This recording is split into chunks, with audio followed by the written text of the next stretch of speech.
You're an inspiration, man. You should know.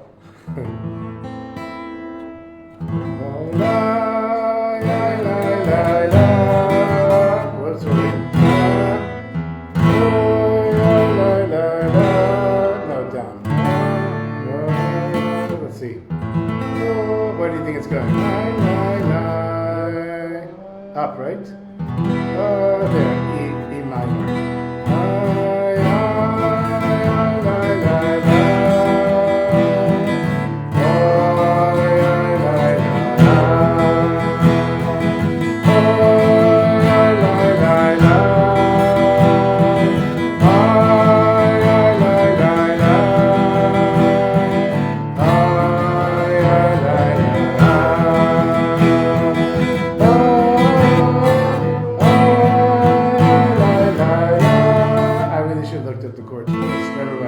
I don't know the chorus, okay. But I do want to sing it.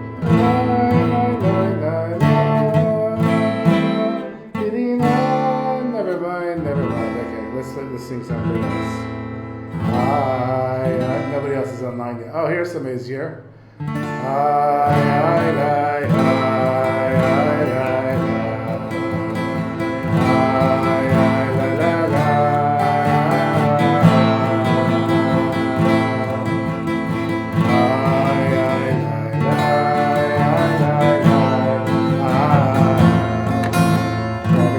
You can see that's an F.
Okay, who's that? Sounds like koach. Sounds like koach. I'll sit in that chair. Is that comfortable for you? You have to move the tablecloth. Okay, so welcome to koach and to Aryeh and Zahava and whoever else is watching with us. Yael. You want some water? Yes, please. Okay, Ari will take care of it with Hashem. And of course to my mother that watches every week, and Avital, and Shena Batsheva, and David, and who else? I don't remember, but whoever else, of course I mentioned Zahava. Okay, so welcome to everyone. And so Ari and I were saying before the lesson, every week it's so hard to get here. It's mamish fighting the Yetzer Hara. But I really imagine it's so funny. I imagine getting to the world to come, and they're showing me my life, and there's this big bright light.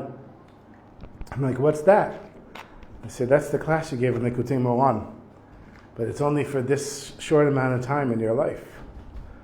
So I'd be like, wow, I should have kept giving the class. So I keep giving class now. Of course, we're learning Torah. We're not just getting a class. And we've literally learned hundreds of lessons together. Hundreds. And we went through all of part 2 of the Likutey Moharan and many parts of the first part of the Likutey Moharan. And really, if it wasn't for this class, I probably wouldn't learn all these things. I certainly wouldn't learn them to the depth that I learned them. So can I say, we had a lesson, I remember we had davening, tefillah b'koach, v'limud b'koach. It wasn't so long ago that Rabbi Nachman talks about how do you fight the Yetzer Hara? By davening by forcing yourself to daven and forcing yourself to learn. Because if it was easy and it was natural and it was just like, watching something fun on your screen, then probably wouldn't have the same value as having to fight the Yetzer Hara to get here and learn this stuff. So I understand the challenge, because every week before the class starts, I'm like, oh my God, I got so much to do, and here I am. So B'ezrat Hashem, we'll keep going. We won't stop. We just won't give up. So we're really at the end now of Torah Chaf Daled 24. We're now on section Yud, section 10, which is the last really few pages. I don't know if we're going to finish this all tonight, but this is as far as it goes. And now, I don't know if you remember what we've been learning, because it's been a long time. I mean, it's been a whole week or 2 weeks since we had the class.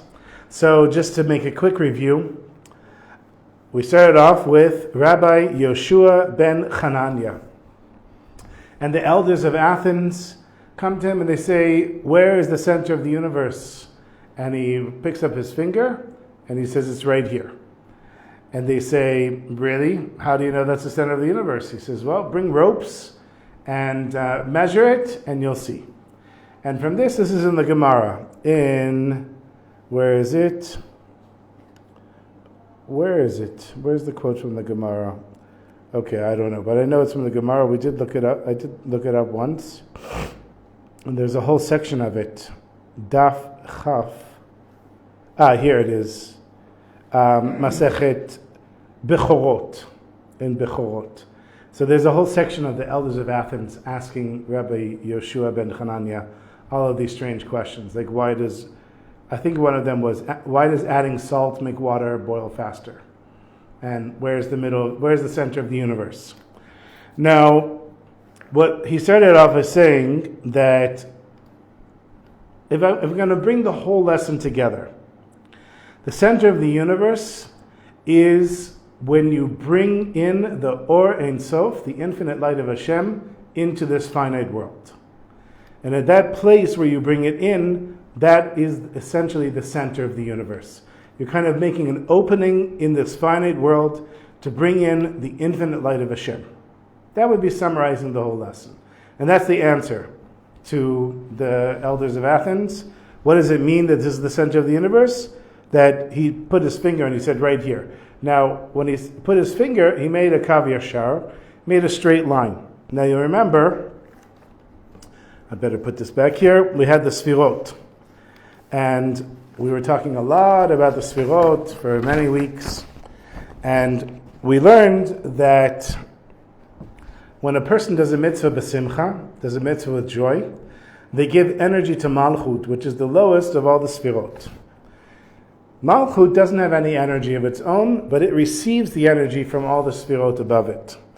And what happens is, when you do a mitzvah with joy, it gives energy to Malchut, which goes up to the next level of Netzach Hod Yesod, which is the feet, and then it goes up to the next level, which is Chesed Gvura Teferet, and then I should have drawn Da'at here, and then it goes up to the next level, which is Chochmah Bina and Da'at, and then finally it reaches the level of Keter.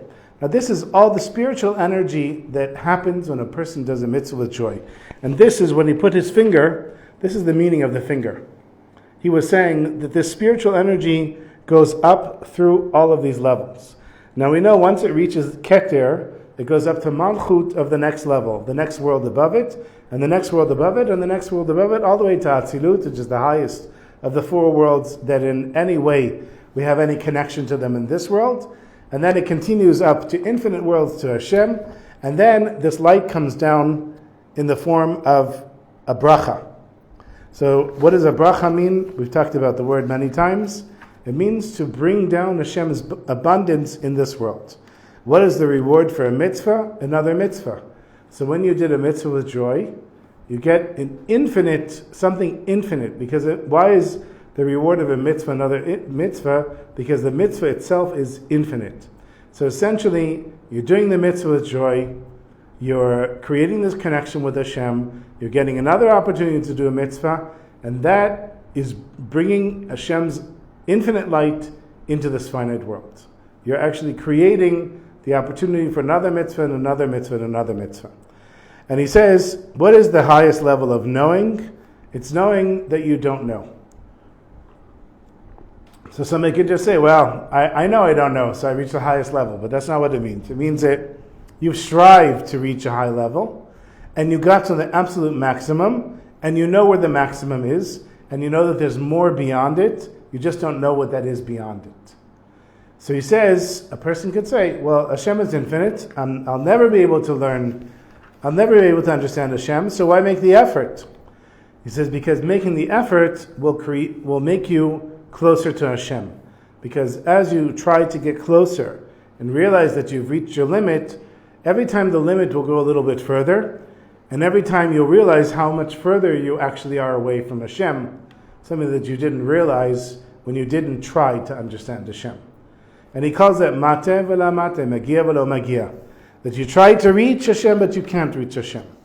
He spends a lot of time talking about the sfirot, which we looked at, and the energy goes to this level, and the energy goes to that level, and the energy goes and goes and goes. And essentially what Rabbi Nachman was doing for us, which I give the analogy of Karate Kid from the 80s, is the wax on, wax off, which I know Koach would know what I'm talking about. When it's on in a movie theater. That's right, there were actually movie theaters back then. And meaning that the teacher was teaching his student something that he didn't understand, and he got frustrated, and then he said, do this move and you realize that I actually taught you something. Rabbi Nachman was spending a lot of time going through the sfirot in order to actually bring us to a place of magia v'lo magia, of reaching Hashem but not reaching Hashem. He was actually doing the exercise with us through this lesson, and it was very difficult to understand, and I was really racking my brain to be able to explain it. But after we got to the end of that section, I realized that that's what he was doing. He was doing wax on, wax off. He was doing, I just brought you closer to Hashem, and you didn't even realize it. Now you know how far away you are from Hashem. So then he talks about a person, what is the ultimate level of bringing this infinite light into the world? It's when you understand it, you have some intellectual understanding of it. Because if you just feel it emotionally, then it's very nice, You did a mitzvah, you feel some joy. But if you're able, if you're able to intellectually grasp the infinite light that's coming into this world, then you're already on a higher level. So here, I just saw Eitan, who lives in Katzrin. Hashem should keep them all safe, Bezat Hashem, and defeat our enemies. So he has children, and Eitan, he got married relatively later in life, and a person that has children, they immediately understand what the infinite light is. It's something that's simply beyond you, and now I'm a grandfather, and I like to joke, I'm a grandfather. I have white hair, and now I'm finally a grandfather. It's not, of course, I'm pretty young for a grandfather. And it's not a given that people will be grandparents, but I see these grandchildren, and I'm like, wow, my children just had children. It kind of blows my mind. That's, in a sense, intellectualizing the infinite light, because if I have a spiritual experience, let's say, I go to Mayanot on Friday night, I know people have spiritual experiences there Friday night. I have my own stuff, but I'm the Shaliach Tzibor, so I'm there every week, and it's like kind of my job. But there are many people that come and they say, wow, I'm really inspired by the davening. That inspiration is most likely an emotional inspiration and not an intellectual inspiration. But when you understand, or I guess also the learning that we're doing, the more learning that we're doing creates a stimulus to be more connected to Hashem on a higher level, and it's coming from a place of intellect and less emotion. So that's the highest level. And what can happen is that a person can say, okay, I want to understand Hashem further and further and further. And so they go into these meditations, they reach these high places where they're meditating on the different permutations. That's one of those words you learn when you become a Baal Tshuva, auspicious moment. Zman Mesugal is an auspicious moment. I thought you were singing Elvis for a second. Elvis. And permutations. Permutations meaning different combinations of the letters of Hashem's name. There's, for example, Elohim, and then there's the different combinations of Yud K and Vav K, and all these. Huh? You have the Tikkun Zohar that gives 72 phrases from just Genesis, from Bereshit. From Bereshit, exactly. And so a person can meditate on that. They get into this high place. And if they don't have, he talks about the level of Keter. So he says, okay, your intellect is chasing, going higher and higher. If you don't have Keter, meaning in a sense, if we were to take off Keter from the chart here, you would just infinitely go up. You don't have anything to restrain you. And Keter, he says, Keter, of course, is the crown that goes around your head. And that is kind of like the chain that you yank to pull your intellect back down when it's reaching a high place. So I had this experience on Friday night, actually. Just happened, I had a very high spiritual davening, which doesn't always happen. And I can't intentionally do it, but sometimes it happens, and I find myself really like almost not being physically present. Like the voice is leading the davening, the soul is leading the davening, my ego is someplace else. And I realized from this lesson, I got to pull myself back down. I have to be present. I have to hear my voice. I have to feel the people. I have to see the people. I have to be connected to the community and not just be in this high place. That's the idea of Keter, pulling yourself back down and restraining yourself. And he gives the example of the rabbis that went into the Pardes with Rabbi Akiva, and that the different rabbis all suffered different fates. And the other one that went in peace and came out with peace was Rabbi Akiva. And that a person could actually cause themselves to go insane, or God forbid worse, by not restraining themselves, by trying to reach a higher spiritual place than they actually have the vessels for. So that's more or less what will be covered. Ata yalbish hasagot Torah zo. Now he's going to enclose the things that we understood in this Torah. B'sheila sheilu savi devei atuna, and the question that the elders of Athens asked at Rabbi Yehoshua ben Chananya, ubetshuva sheishiv lehem, and the answer that he gave to them. V'zeh sheshalu savi devei atuna et Rabbi Yehoshua ben Chananya. This is the question that they asked him, the elders of Athens. Echan hu emtza olam, where is the middle of the world? Zakaf et etzbato v'amar lehem, he raised his finger and he said, Kan hu emtza olam, this is the middle of the world. Amrula, they said to him, Mi emar v'yochiach kidvarecha, who is going to say and prove that your words are right? Amar lehem, he said to them, Heviu chavalim ve'timodadu, bring ropes and measure them. V'akavana pnimit, and the internal understanding of what he's saying, sheshalu oto ech mesigim or ein sof.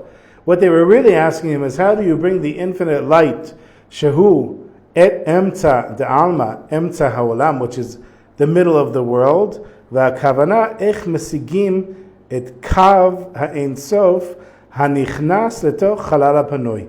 How do we achieve this level of bringing the infinite light into this finite world, which is called the chalal hapanoi, which is the empty space, which we had a whole lesson. We talked all about the breaking of the vessels and the empty space. So this world is a world where you can't see Hashem. In a sense, like this bottle here, Hashem creates a space within himself where Hashem is sustaining it, but within that space, it feels like there is no Hashem. And we know, because we live in this world, a person could say, I don't believe in Hashem, and they wouldn't drop dead. You know, Hashem is making their heartbeat, and Hashem is making everything happen. And you're allowed to deny Hashem, you're allowed to kill yourself. Not that it's a smart idea, but in this world, there's total free will on every level. And that is the purpose of this world. So it has to be a chalal panoi. It has to be an empty space in order for it to fulfill its purpose. Shemimenu akol shoavim chiyut. I skipped a line here. V'hu emtza kol ha'olamot. So this world is the middle of all of the worlds. So we picture the worlds going up, but really what he's saying is that the worlds go out from this world in a circular way. V'kol ha'ne'etzalim malbishim oto. And all of the worlds, he calls them ne'etzalim, meaning the world of Atzilut, which is the highest world. They're all enclosed within this world. They're all, in a sense, worlds on top of worlds, on top of worlds, on top of worlds. We have the four worlds, and this is the lowest of the worlds, the most central of the worlds. V'hu over b'makom Beit HaMikdash. And where is the center of the world? It's in the place of the Beit HaMikdash. U'mimenu akol shoavim chiyut, and from that place, everything draws its life force, v'shefa, and abundance. Ki hu mashpia chiyut v'shefa chol ha'olamot. Because from the absolute center of all the worlds, and the center of this world, which is where the Beit HaMikdash stood, that's where all of the shefa goes out to all of the other worlds. V'lechein hu b'chinat emtza olam. And so that's why it's the middle of the world. Ki hu ha'chiyut ha'pnimit sheb'chol olamot, because this is the internal life force of all of the other worlds. Zakaf et etzbotav. He raised his finger. This is the aspect of blessings. So I'm raising my finger. What am I doing? What is Rabbi Yehoshua ben Chananya saying? I'm raising my finger, meaning I'm bringing Hashem's infinite light into this world. I'm doing it through a bracha. The bracha is created by doing a mitzvah with joy. And what is the meaning of the word bracha? So we know berich is to bend, lahavriach. Is lavrich or lavriach? Now I got confused because I kept asking Noga. I got it right the first time. I don't remember what lavriach, I think. Or lavrich, whatever it is to bring the vine and put it under the ground. We're forcing, in a sense, Hashem's infinite light to come into this world by doing a mitzvah with joy. We do this mitzvah with joy, and Hashem is waiting for this. It's not like Hashem is saying, hey, what did you take my infinite light and bring it into this world for? That is exactly why Hashem created this world, for us to bring His infinite light into this world. So grow your payas out. What? So grow your payas out. Grow my payas out? Yeah. Chabad doesn't have payas. I mean, I cut the sides a little thicker, but they don't grow payas. That's what can I say. I follow most of the Chabad minhagim. So this is brachot. Hanimshachim mibchinat yadayim. And how do the brachot come down? Through the hands. Here, do the hand of the symbol of, you said it right, lahav liach. Thank you, Yael. The Kohanim, I can only do one hand because I'm a Levi, because I'm a half a Kohen. Okay? And that's when the Kohanim are giving blessings, so the blessing is coming through their hands. Also, when a father blesses his children, blessing through his hands. V'yisa Aaron et yadav v'yivachim. Aaron raised up his hands, and he blessed the Jewish people. Kanam. Harei she'abrachot nimshachot mibchinat yadayim. So now we know, okay, so he raised his finger, and he said the blessing is coming here, meaning it's coming through your hands, because we know the blessings can come through your hands.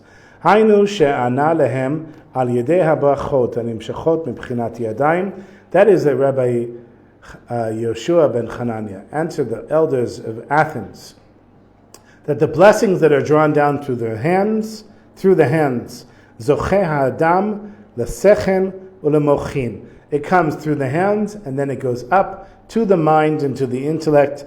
Ki ikar ha'baracha hi birkat hasechen. Because the main blessing is when it reaches the intellect. Now, the intellect is chasing after the infinite light. It wants to. It's like I gave the example of the dogs at the races, which I had a lot of these because my grandmother used to take me. Yes, my grandmother would take me to dog races in the Hialeah and also Highlight. Have you ever even heard of Highlight? Do you even know what it is? I've heard of dog races. Dog races. These guys would have like these special cone things on their arm, and they'd throw this ball, and it would hit a wall, and it was like this huge arena. Yeah. It was crazy, and there was gambling. Whatever my grandmother went to, it had to be gambling.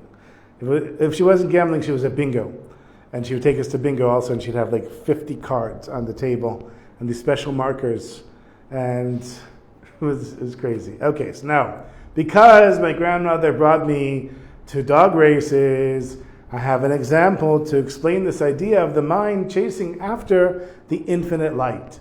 So what did they do? They put a rabbit on a stick and attached it to a rail that was on a track that went around the track, and it was far enough away from the dogs that they couldn't actually reach it. And they open the gates, and the dogs go running after this rabbit, and it goes shh around the track.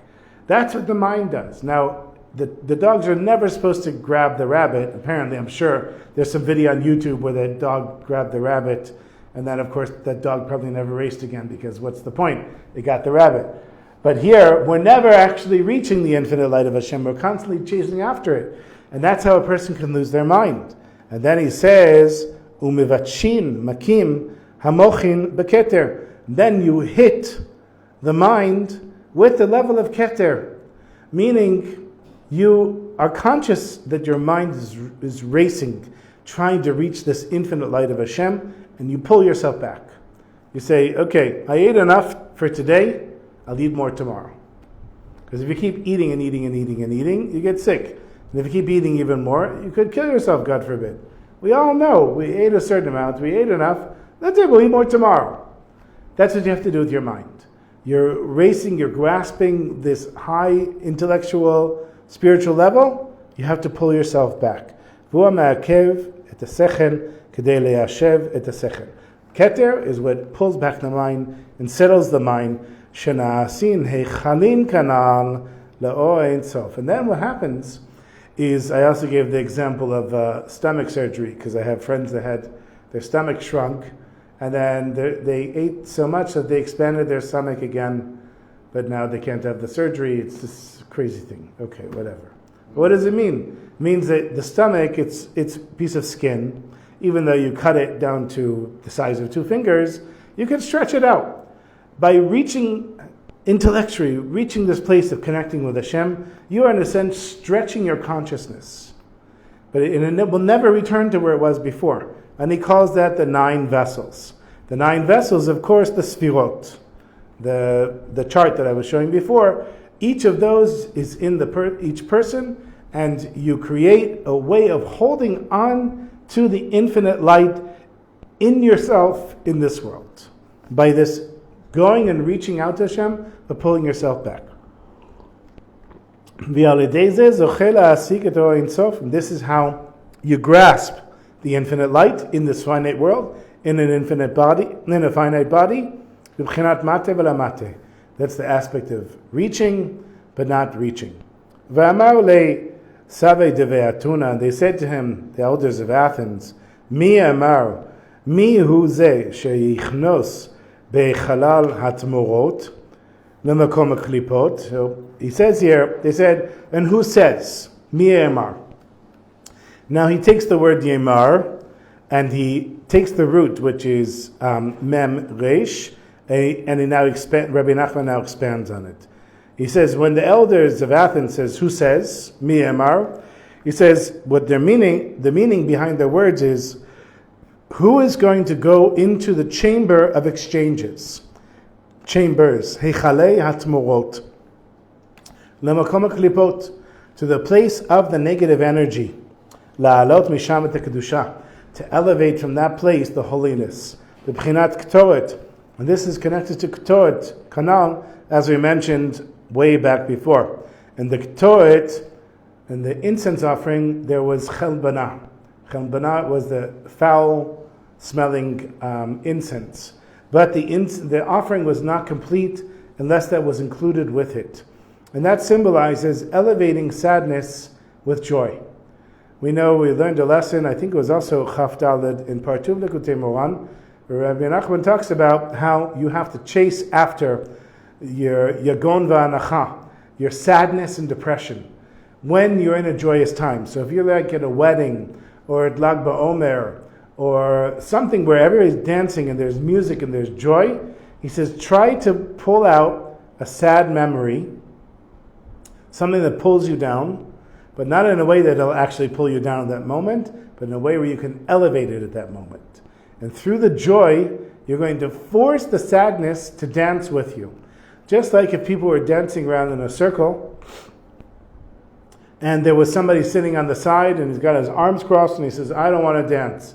And people grab him and throw him into the circle of the dancers, and force him to dance. Bam kocho. That's how he says it, against his will. He says, just like that, you force your sadness to be elevated by your joy. And that's what he's saying here. That who is going to go into this chambers of exchanges and exchange the sadness for joy? Just like we do with the ketoret, because we have the off-smelling scent that we elevate with the good ones. Ki tzarich la'alot kedusha me'aklipot. We have to elevate holiness from the negative energy, leotzi et hashchina, and to pull out the shechina, which is Hashem's presence in the world, Sfirat Malchut, which is connected to the level of Malchut, which is the lowest of all levels, Mea Galut, from the exile, Kamo Shnit Pa'er, as was explained, She Shleimut HaKedusha, I Al Yedei, Shemevarim, B'toch HaKlipa, Et HaChiyut Shel HaKedusha, U'Mechaye Otan.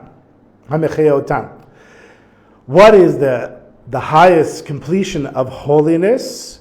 It's when we pull out from amongst the negative energy the life force of holiness, which sustains the negative energy.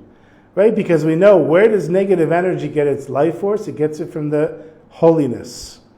So when a person does a mitzvah,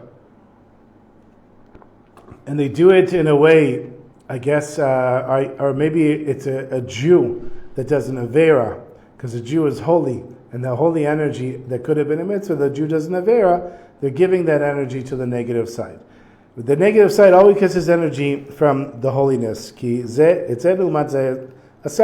Hashem made juxtaposing energies.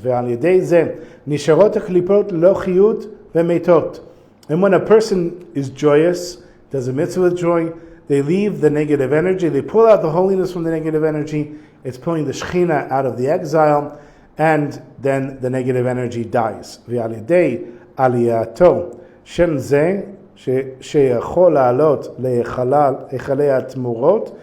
through this elevation that causes an elevation in the chambers of exchanges, the chambers of exchanges is exchanging negative energy for positive energy and positive energy for negative energy. That's how the blessings go up, as mentioned above. Because by pulling out Malchut, this lowest level, from amongst the negative energy, how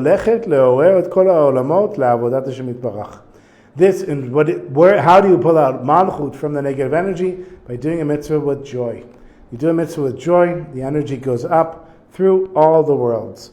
Timshach bracha lekol ha'olamot, and then it draws down the blessing through all the worlds. Ad shelebesov hu yasik et ohein sof, until in the end the person will grasp, will achieve getting a little bit of the infinite light. B'bchinat mate v'lamate. A person can grasp it, but not fully grasp it. V'kanala, as mentioned above. V'zeh mi yemar lashon t'mora. And so they said, who says? The elders of Athens. He says this is connected to t'mora, exchanges. Lashon nakatuv, and he brings a text from Vayikra, im hamer yemirenu. If they raise it up, they're going to exchange it, or something like that.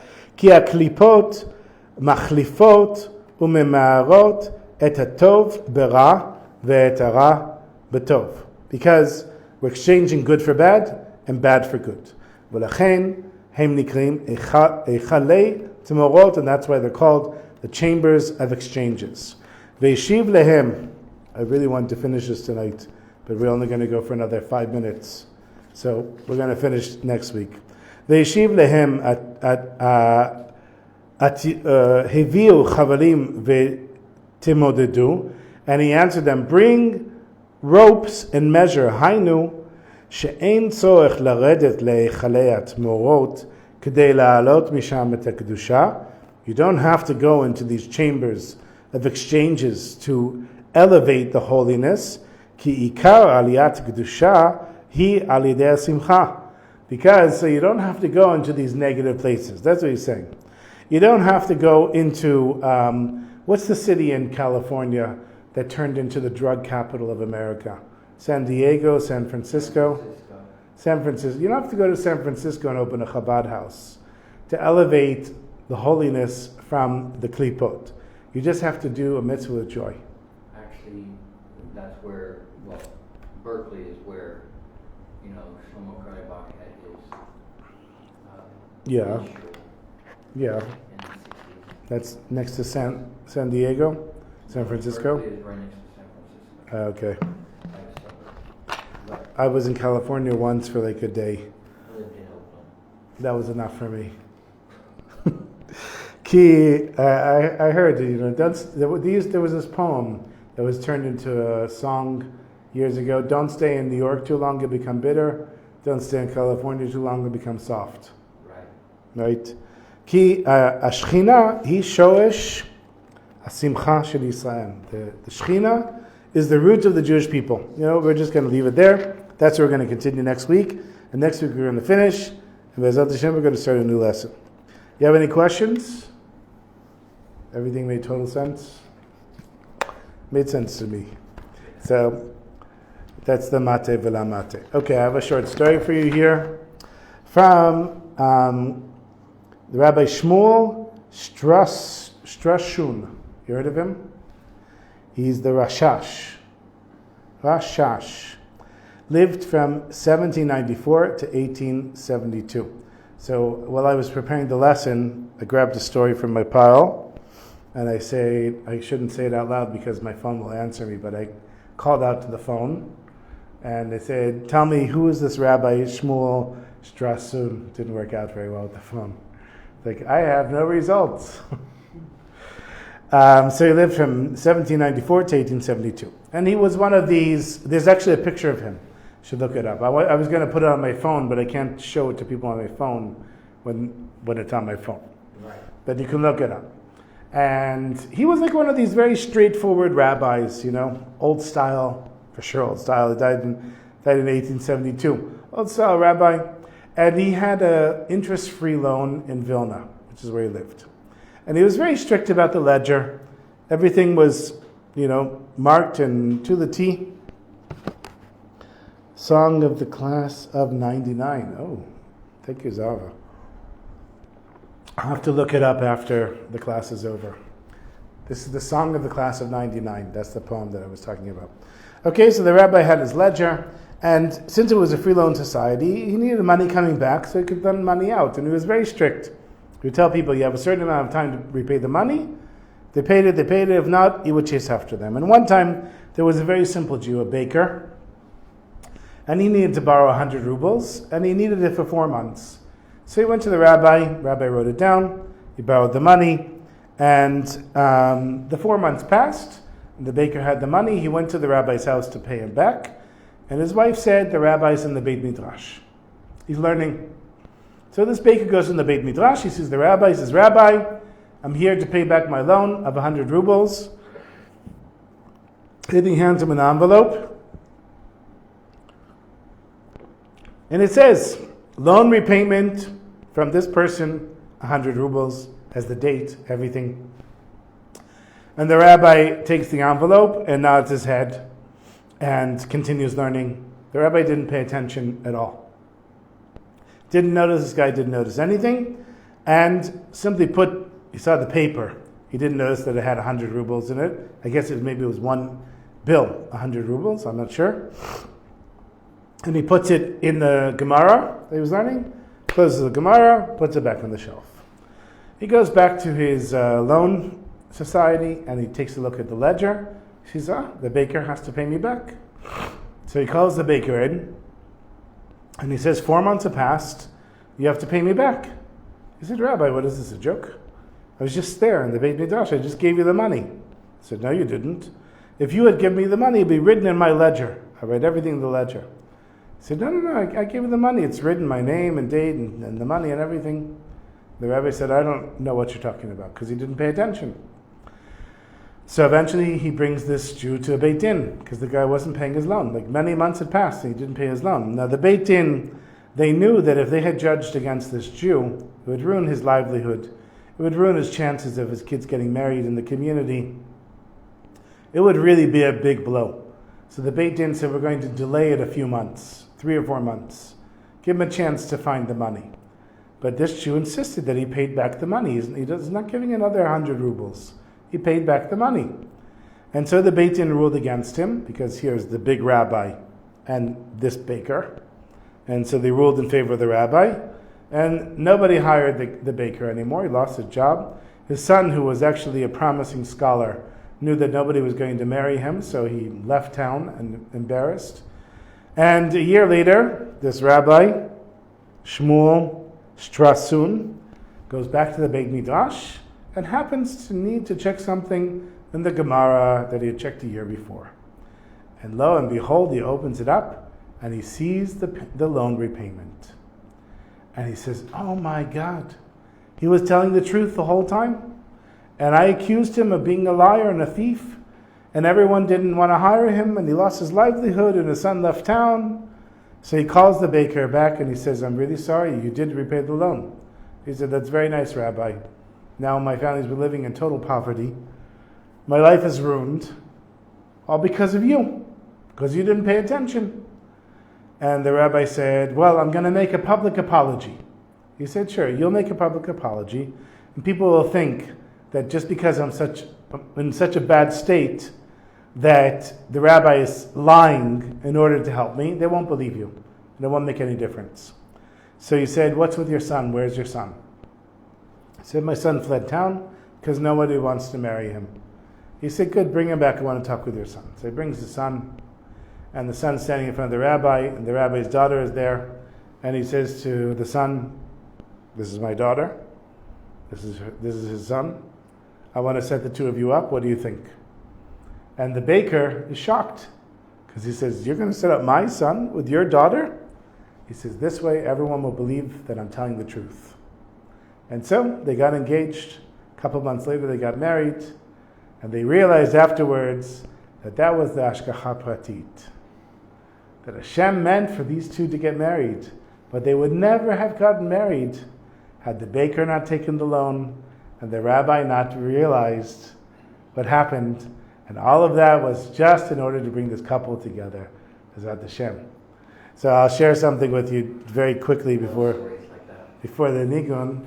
The Shabbos, a friend of mine who I've been trying to get to come to Mayanot for many years, he came for his son Shabbat Chatan. And why was his son having a Shabbat Chatan at Mayanot? Because the guy who sits next to me, his daughter, was marrying this guy's son. And for me, it was a very special moment because I've been trying for many years to get him to come and experience the holy chaos of Mayanot, which he did. It's awesome. Which he did. And I told him, it could be that your shidduch is because I've been davening so long to get you to come here for Shabbos. So maybe that as well. Okay, we're going to sing a little nigun and then continue Bezrat Hashem next week. The Simcha with good health. Bezrat Hashem and all the hostages returned. La la